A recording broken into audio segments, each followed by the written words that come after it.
I mean, sometimes it's lack of experience and maturity. Which we've spoken about many a time. Right. So okay. Oh my God. Hold on. Let me fucking strap myself in. Hold on. I'm putting my fucking seatbelt on. Do it. Okay. So Clip. I woke Nicola up this morning at some ungodly hour. This podcast may contain adult themes. This podcast is for entertainment purposes only. The views and opinions in this podcast are expressly our own. When I get to the workplace, I like to fuck shit up. Honestly, every time I try to do something fun or exciting, you make it not that way. Hey, are you tired of toxic workplaces and the negativity that comes with them? We hear you, and we're here to shake things up. Welcome to Let's Break Up Toxic Workplace Stories, the podcast that's all about breaking up with workplace toxicity. I'm Nicola, and I'm here with my co-host Gina. Together, we're going to explore real-life experiences of workplace toxicity and offer a sense of encouragement and unity. That's right. We're tackling the tough topic of negativity in the workplace. So join us each week as we explore the various forms of toxicity in the workplace. We'll be interviewing guests to share their experiences and offer practical solutions for dealing with workplace toxicity. Let's Break Up is quickly becoming the go-to source for anyone looking to share and then ditch the drama and help you break up with those toxic workplaces. Thanks for tuning in, and don't forget to like, subscribe, and tell all your friends. In this week's episode. Okay, so before we get started, are we introducing what we're doing? Yes. Yes. Well, sure. Yes, we are. We should. We are. Okay, so what are we doing, Gina? What are we doing today? Tell me what we're doing. We've had a lot of consultants or people who say they're kind of consultants. I've been a consultant. People that have struggled with consultants. Yes. And during one of our more recent episodes, we had the whole conversation and somebody was like, I don't really want to call myself a consultant because it has like a negative connotation. And I was like, oh my God, yeah. And then I was like, wait, has anybody seen this new show on Amazon Prime called The Consultant? And Nicola and I kind of were like, maybe we should watch it. And so we binged the whole thing. We were like, oh my God, this is such a great metaphor. Like it's not only verbatim a toxic workplace, but the metaphor, there's like bigger things going on. And so we were like, why don't we just push out a little more content for our taxis? I know you love that. And I put it in an Instagram post. You did, and I'm proud. I am proud. And we thought, like, what better way to make this even more relevant when, Amazon Studios is coming out with this whole series based on the idea of a consultant and how that impacts a company. A gaming company. So it kind of relates to our episode a little bit that we have coming up soon around Raina and her situation. She's in like sort of animation and gaming and that kind of stuff too. Absolutely. Yeah. But I forgot that Nicola and I were going to live watch it. So I went ahead and like watched it like 2 minutes before she and I are on this, and I have like a whole host of notes, which will probably come in handy. It will come in handy, but we'll skip through, but we'll play some of the parts out because I think that'll be a fun time. Okay, so let's preface this by saying it's The Consultant. It's season 1, episode 1, and it's called The Creator, which I think is very interesting. You know how that tends to go? Yeah, but this time I decided to take your advice and I'm gonna make him think that it's his idea. Okay, wait. So we've heard this before with some of our interviewees where they're like, I would have to like make sure people thought it was their own idea, even though it was mine, to like push it forward. Yeah. We've heard it so many times. We've heard it a bunch of times. Okay, I also just wanted to point out that Elaine is talking about Sangwoo, who is now just been shot by one of the kids from the middle school that was visiting. That she's like, he's vain, he's conceited, he's disrespectful, he's all these things, but he's not a bad person. I'm sorry, what? I feel like you and I could describe that about the COO and the CMO from where we met But Yeah. I would venture to say that maybe they're not bad people, but they're also not good people. Okay. Yeah. I can be on board with that. All right. Okay. Okay. Sang-woo's dead, everyone. Dead burgers. Spoiler alert. I feel like we should spoil it. Spoiler alert! Craig can't sleep. He goes for a run and he ends up at CompWare's headquarters. And why are we there at like fuck o'clock in the morning? Please. No one is going to work at but fuck o'clock. I don't in the morning. know. And as you can see, things were just like people just got up and left. Like things are half eaten, whatever. Then we see Elaine and she's removing a smoke detector. And we come to find out she's removing a camera. Okay, so let's just pause there for a second. What sort of toxic? Okay, why is she collecting the cameras? Like, is she stalking everybody? Is she watching the people? Like, why do we have cameras that people don't know about? Isn't that an invasion of privacy? It's not. So in America, aren't you supposed to be aware of when you're being recorded?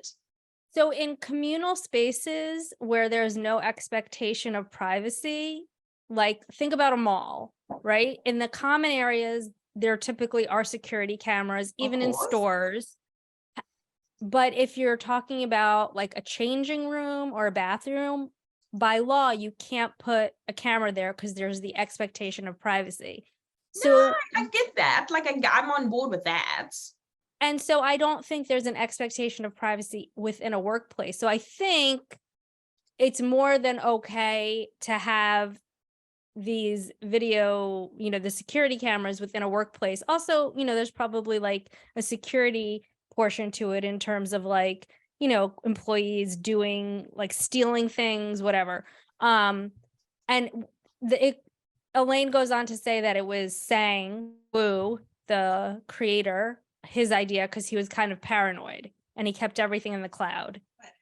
Oh no. Okay, I feel like the terror that comes with this man is exactly what happens when a consultant like fucking arrives at your gig, right? Because you're like, holy shit, what's gonna happen? Is he gonna access all? Like, this is not good. So, but also the weirdness of him arriving at like 3 a.m. in the morning while these two are the only two in the otherwise shuttered office seems a little strange to me.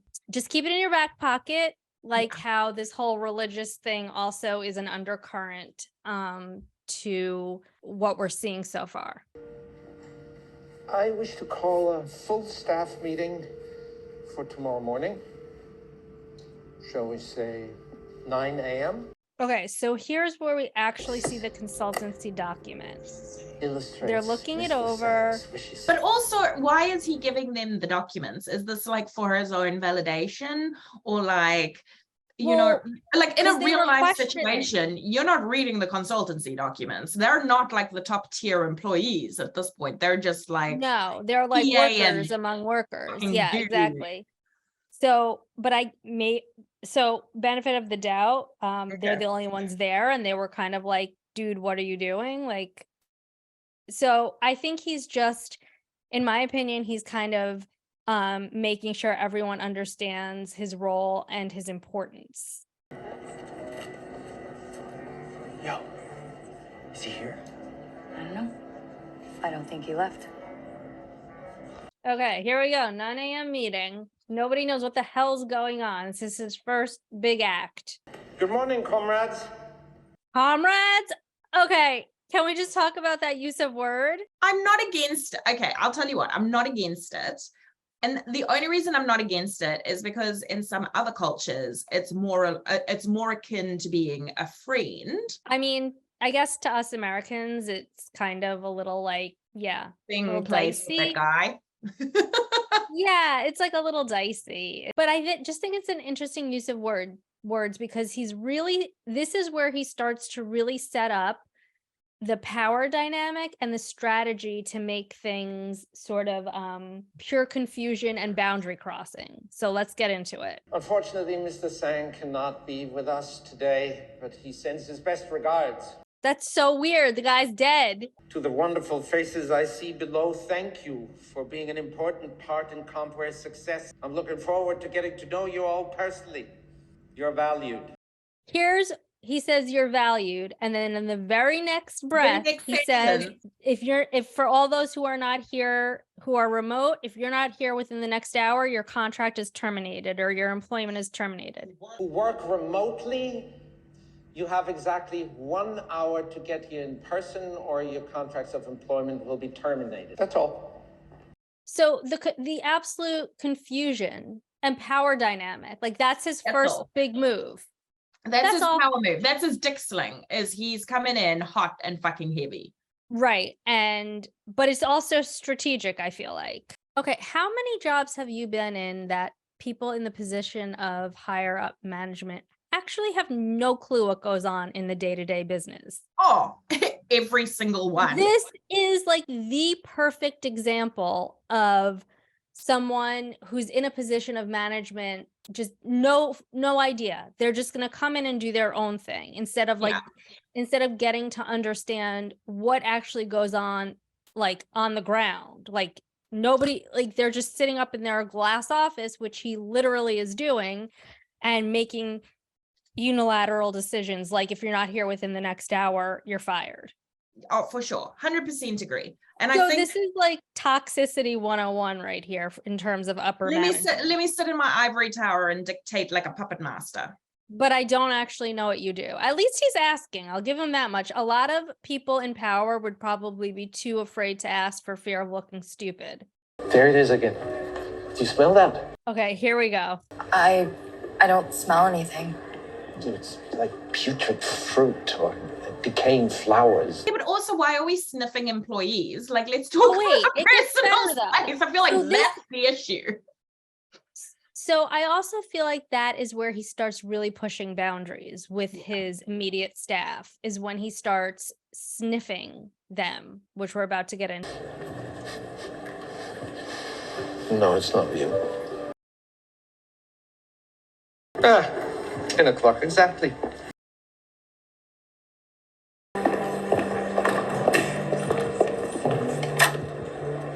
Let her in.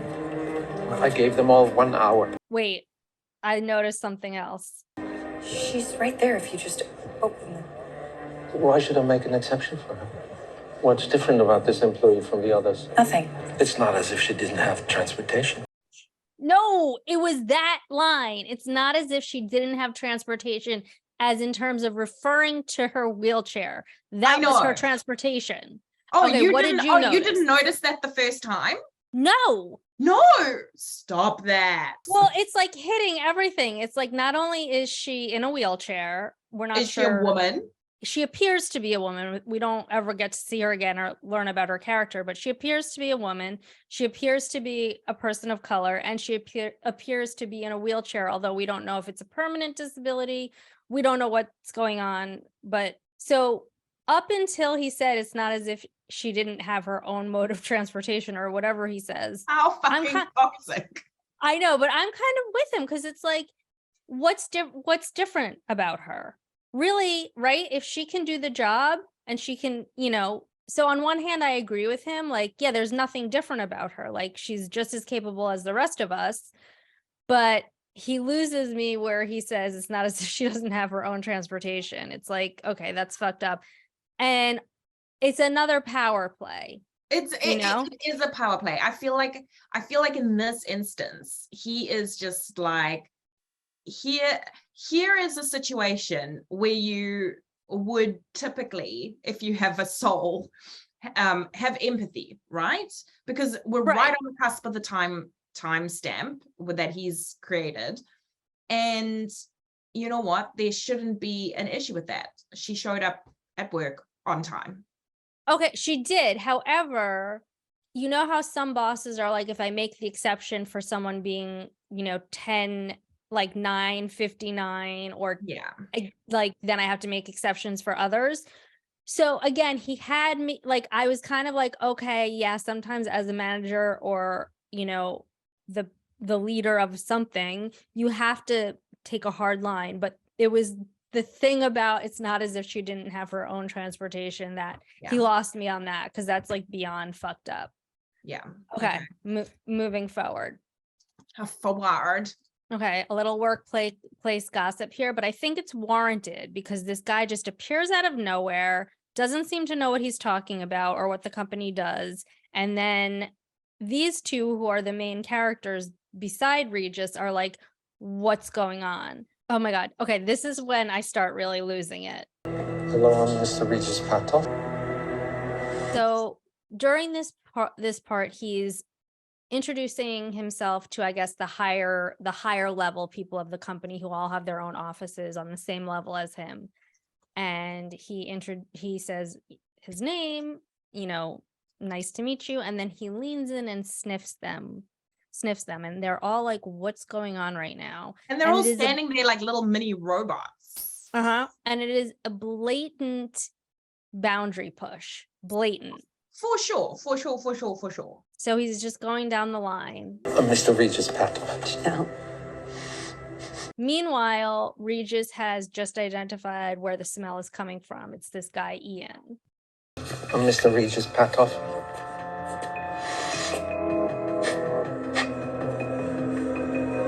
Okay, but listen. If it offends you so greatly, I suggest you acquire a sponge and a bucket with warm soapy water. If it offends you so greatly. Meanwhile, he's been working out of this office where like blood splatter is all over the glass doors and windows. So it clearly doesn't offend him. So this is so weird. We never know what he writes in his little books either. Like, we don't know what he's writing, what notes he's taking. And Nobody how knows. scary is it if your manager is writing notes and you just don't have any clue? Right. Or like, stressful. It's very stressful. She finds out Patoff is going to fire Ian, who has the rancid smell. And she goes into his office to clean the blood off the glass windows. And that's a position of responsibility? Sam could always rely on me. Then I leave the matter to you. And if I smell them again, you're both fired. How fucked up. She's saying that she's a loyal employee, so now he's going to make her go do his bidding. But like, how much of this, like, you know what I mean? Like, I'm just so many questions I have. Such as? I'm curious to know what, like, she obviously, right up front, like, let's talk toxic workplaces here. She knew right up front that she wanted to keep her job. And this was her way of keeping the job. Well, once she figured out that the job she thought she was getting, it no longer was available, now she's like backpedaling and she's like, I'm reliable, I'm a loyal employee, even though 10 minutes ago she was trying to confirm the package from that other company called Lobster. So she's a little wishy-washy. Right. This is such an important thing that's about to happen. So we see Ian coming up, going back into his office with like a wooden box, because I guess he's assuming he's going to get fired because the rumors are true. Yeah. Elaine is coming out of his office. He's like, what the hell's going on? And in there is the same bucket and sponge she had just used to wash off Sang's blood. Ew, ew, ew. Meanwhile, Craig now finds the exact moment in time that Regus Patoff comes into Compware on the archived video. Okay, so we find out that Regus Patoff had no appointment with Sang, but Sang ends up seeing him after him making him wait for about an hour. You can't hear anything, but you can see what's going on in the office, which becomes important a little bit later. Yeah. Meanwhile, Ian is in his office closing the blinds because he's basically going to give himself a sponge bath because he wants to not get fired, which like something so trivial to get you fired. It's like, what a stupid way to fuck with someone's livelihood. It's just really messed up, right? The whole thing is.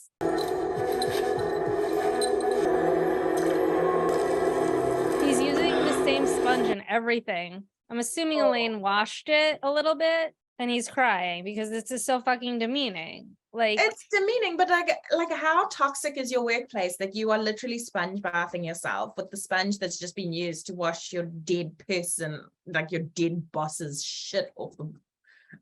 How fucked up is this? It's beyond anything ever. Oh, it's 100% beyond the pale. Now we're about to see what goes down in Sang's office with Regus. So you see Sang signing the contract, 14-minute conversation, and Sang is signing everything over. So now we have workplace harassment as well. I just, I feel like we're just all of the things. So you see Sang come from behind his desk and to take off Regus Patoff's pants, and something sexual in nature ensues. And we have no idea what got him from signing the consultancy contract to the point where this is happening. We have no idea. Perhaps the creepiest part is the way that Regus Patoff is looking in the camera that he knows is there, and his facial expressions during this period in time. It's a lot. It's a lot. I mean, you have literally everything. You have like trivial reasons to possibly fire someone, arbitrary, like now there's a curfew for remote workers that nobody knew about to like a day earlier. All of a sudden people are back to work. Like, it's just a lot all at once. Which I think is not good change management in a business at all, right? Like you're on struggle street if this is right. And nobody, they're shuttered for 2 weeks. Nobody knows anything. And then all of a sudden this happens. I don't know about you, but if it were me in this workplace environment, I would probably be acting very similarly to what's her name and what's his name? Elaine and Craig. Yeah, because I'd be like, what in the hell is actually going on? Who are these people? Who is this person? Where did he come from? Why is he acting like this? Like, none of this makes any type of sense whatsoever. It's anyway. So I strongly believe that we are watching a very toxic workplace unfold. We are. I mean, this is just episode 1, and keep in mind they're like about 29 to 35 minutes, give or take, per episode, and there's 8 episodes. There's so much that happens. I mean, you're already setting up a situation where the balance of power is skewed, where he's having people do his bidding. People are very confused, and the psychological safety is out the window. We don't know if there was anything prior to him, but now for sure. But I find it really interesting that we've had so many of the people that we've interviewed talk about how toxic consultants can be. And I would love for us just, to talk to a consultant and find out what it is that kind of gets, or what it is about it that gives us that stigma, like what's happened. I mean, like, yes. And is it like, also like what level of consultancy are we talking about? Because I think when people hear consultant, they think like these very overpriced, overpaid people from big companies are coming in and kind of doing exactly what we're seeing here. Whereas not all consultancies are like that. Like, no, not all consultancies are like that. I will agree with that. But we've got this impression that is. Right. Like, so why is the stigma there, and how can it be destigmatized? Because, not all consultancy is bad. And what can we do to help shift that thinking, that mindset? And like, what if it is a big consultancy and it is toxic? What do we do then? Who do we talk to? Like, how do we make it clear that that's not okay, or that's, what are we doing with our time and our space to make the world maybe just a little bit better for someone? Also, like, when a consultancy or consultant is called in, why do businesses feel that they can't solve their own problems? Like, that's another question I have. I mean, sometimes it's lack of experience and maturity, which we've spoken about many a time. Right. Okay. Oh my God. Hold on. Let me fucking strap myself in. Hold on. I'm putting my fucking seatbelt on. Do it. Okay, so Clip. I woke Ready. Nicola up this morning at some ungodly hour. I could With a feel little- the text message. I could feel it. with a little bit of juice from our old toxic workplace. So a very, very talented technical designer who I trust with everything. She is employed by my company, but she also does freelance. So through me, Cool. she did a little, yeah, go for it. I'm never going to stop anyone from making money. So she did a little freelance through the company Nicola and I met at my urgency, because one of the things that they were missing was that technical aspect. They would just send an idea to an overseas factory and expect the factory to just figure it out. And it's like, you don't want to do that. That's poor business practice and product development. Okay. So apparently do you want to tell the story? I feel like you would love to break the news to our Toxies. I can't deal. And I just want to caveat this little juicy bit of titbittiness is if these people would like to come on the podcast, if they've had a toxic experience, we would absolutely welcome you onto the podcast. We are basic for the two people that we know have been directly affected. Nicola and I, they're the ones who got us fired. So I doubt they'll come on.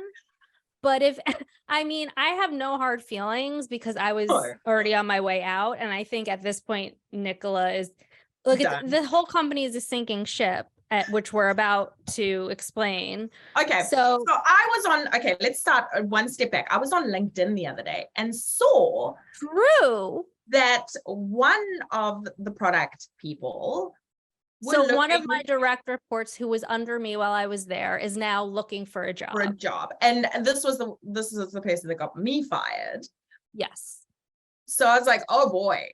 And then you got a text message this morning to say that the other product person. So the person who I was so kind to bestow the creative director title to as a means of an olive branch has not been there, and we don't know for how long. And apparently now the chief marketing officer and somebody who ran Spotify are doing product development. You mean Shopify? That's what I said. No, you said Spotify. Did I? Oh my God. Okay. Shopify. Anyway, so she was great at Shopify. Like analytics. And I'm not sure why the CMO is involved, because knowing what Nicola did, like, when are they going to find the time? Like, so the designer that, I work with and who did a little work for them was basically like, you called it, they're a sinking fucking ship, and boy, are they. It's, realistically, like we knew it was going to happen, but I'm just so disappointed that they didn't have a backup plan. Like, where is the backup plan? Why would you think that they would have one, knowing what we know? Because I had said you need a business continuity plan. Again, why would you think that they would take either of our advice? Because they never did. Touché. Never. Not once. So shame on you for being like disappointed. Not really shame on you, but you should have known better, is my point. Like, you should have fucking known better. Right? Touché. Yeah. Okay. Like, it does not, even though the people who were directly under me, I don't believe were qualified to be there, at least they were doing something. Like, at this point. So I'm very curious as to kind of what has unfolded behind the scenes, that this is the outcome. Yeah, I think the two people on my team treated both of us so poorly that, while I don't hold a grudge, and at one point I probably would have been willing to help one of them find a position if they ever needed it, I no longer am, because they're just, I can't reconcile them as good people. It's like, I don't think they're actually qualified to do the job that they're looking for. And that's sad. Maybe they should take some time off and like do a little like online learning, or, you know, take some courses or figure out a different path. I don't know. And I am not so interested in what happened to them. I'm more interested in what happened within the company. Yeah, what happened behind the scenes, but this is the result. Essentially, I just want to know if they were fired or they left. I have a feeling they were both fired. Interesting. That's my take. What? I actually think I'm gonna have a contradictory approach to that. I think that they probably realized it was a sinking ship, and maybe their loyalty was starting to wear a bit thin, and fucking hightailed. I think maybe 50% of the equation, the two people we're talking about, that might have noticed it, but I still think that it was the only thing that they ever knew, and they were too scared to go out on their own. So I think at least 50% was fired. Okay. And I also think, you know, as I say, if these people are wanting to chat to us, the door Which they won't. The door's open. We know you hate us. Wide open. But we're big enough that we don't hate you. I don't hate us though. Cool. Yeah, I mean, that's your prerogative. But also, like, you know, maybe you understand why we were the way were now that we're all on the other side. Like, you know, I don't think they'll ever talk to us, because one of them is so petty that the hatred they have for me is like the level of spite. And I think the other one's too scared. I know. I think the other one is her level of hatred for me is like.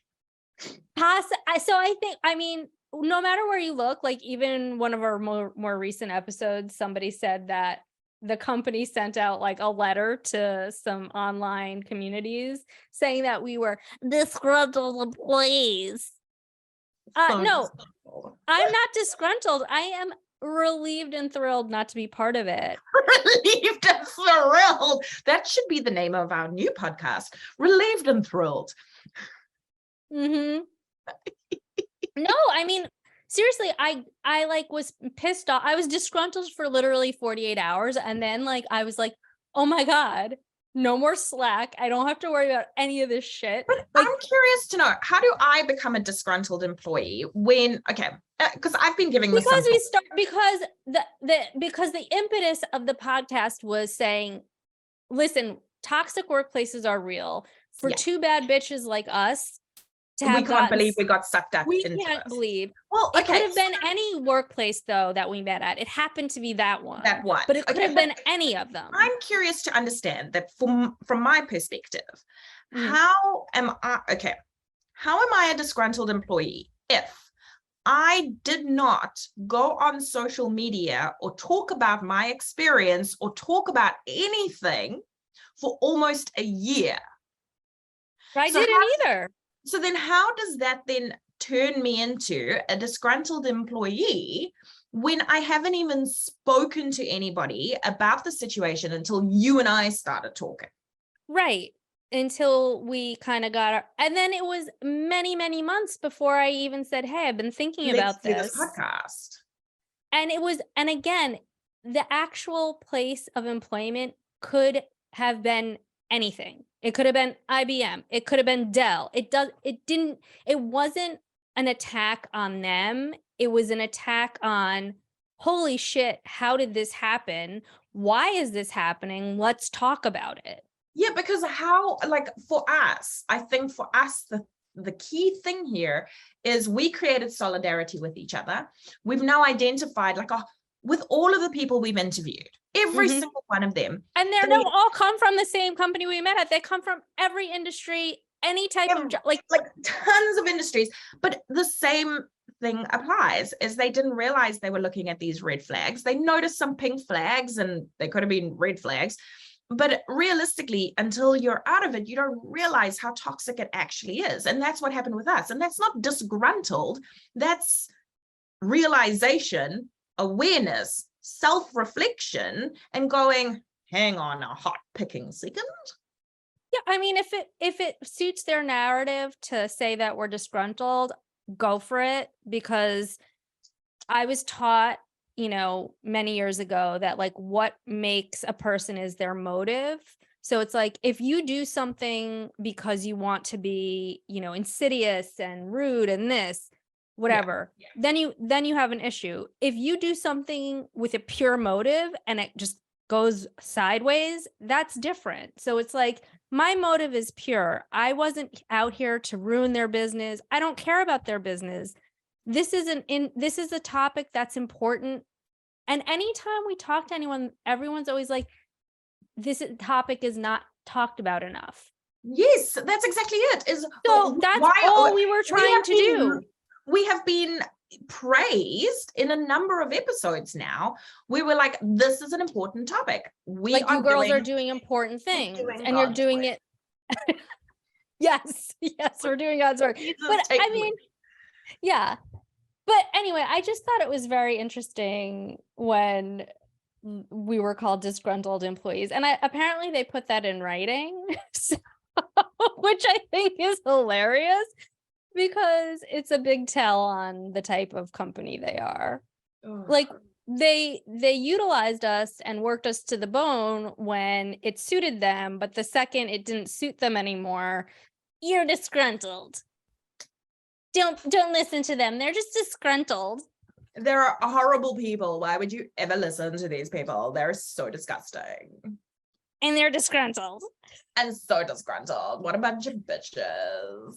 Yeah. So if anyone, it sounds like there's a lot of churn right now at that company. So if anyone, not even from the two that people, company wants to come on and be completely anonymous, even if you want to come on and hate on us, like please, oh my God, come at us. We would love to hear that.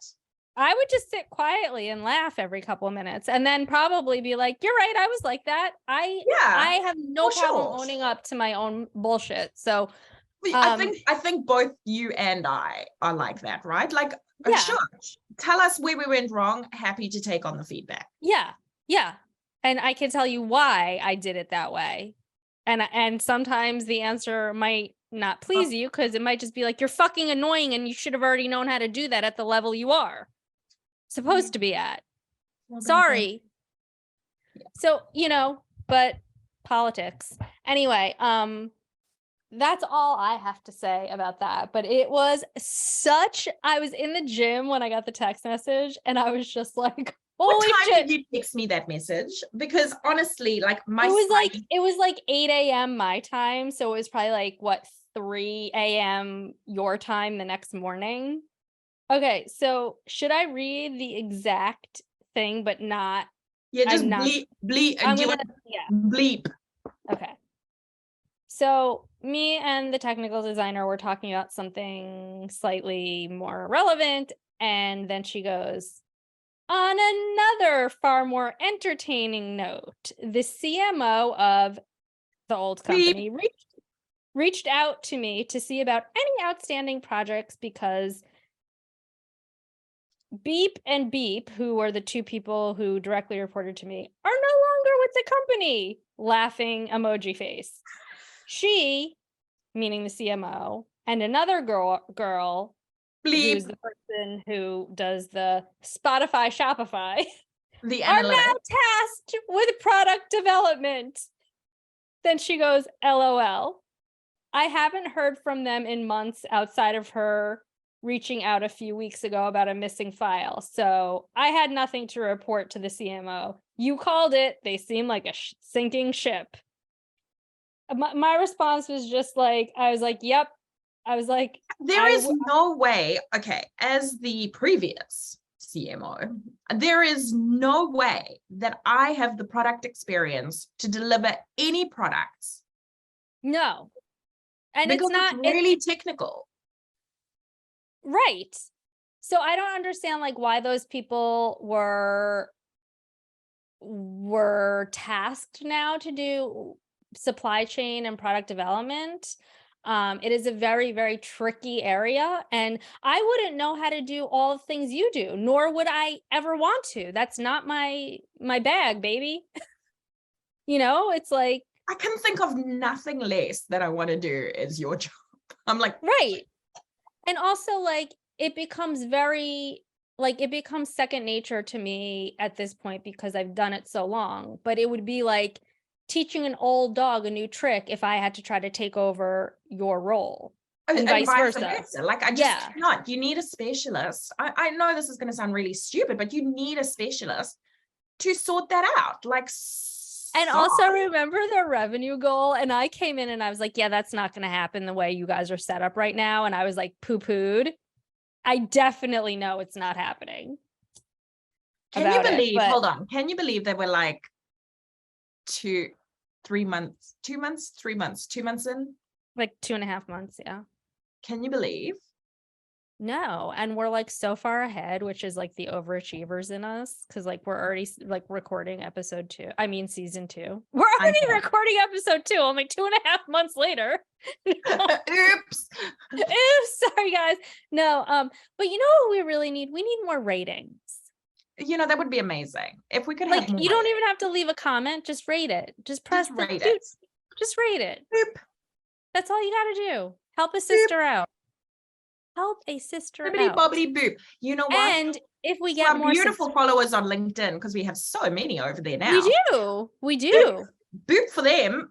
If you could please leave us just a little wee rating, just a wee one. That would be great. Couple stars. Also, I was wondering, Nicola, if at some point we want to reward our first like 50 people who rate us and subscribe to us with some custom merch that I can whip up for us. Oh, I'm kind of loving this. Would it be a red flag? I don't know. I think we'd have to kind of I think a red flag would be incorporated into it somewhere. Okay. So excited. So why don't we do this? So for the first 50 people who are not Gina or Nicola. And you know what? I feel like we need one of these consultant episodes. We will read out if you leave a review, we will read it out. Yeah. So for the first 50 people, so there's 2 different tiers, right? For the first 50, actually 3. Sorry. Oh, I love how this is like right off the cuff. Let's go. Spitballing ideas, girl. Let's go. Okay. Boobity boo. Oh my God. So exciting. 3 different tiers. What are you wearing? What is that? It's a tie-dye sweatshirt that I spent a lot of money on when I used to have money. Also, please give me money. I'm very, very poor right now. Yeah, ditto. Join the ditto club. I know. I'm ridiculously poor. I haven't had an income, as you all know, for over 1.5 years, except for that few months that I was at said company. Okay, 3 tiers. Okay. First 50 subscribers will get a really awesome gift. Oh, wow. I don't know what it is yet. I'm going to brainstorm it. Okay. But we have 3 subscribers right now, I believe. 3 subscribers? Yeah. On what? Like the people who subscribe monthly. Oh, you mean like monetary subscribers? Yes, monetary subscribers. Oh, I'm sorry. Yes. Right. So, yes. I was like, no, we have some subscribers. Yes. No. Okay. So yes. the people... Okay. Monetary subscribers. The first 50 monetary subscribers. That includes Bob Boberson. So we have Bob Boberson. We have those other cool people whose names we shall not mention. We just know I don't know. Bob...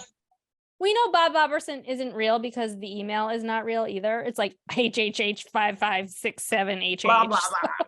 .AOL.ZM. Yeah, so we know it's not real. So we won't be able to send Bob Boberson a gift.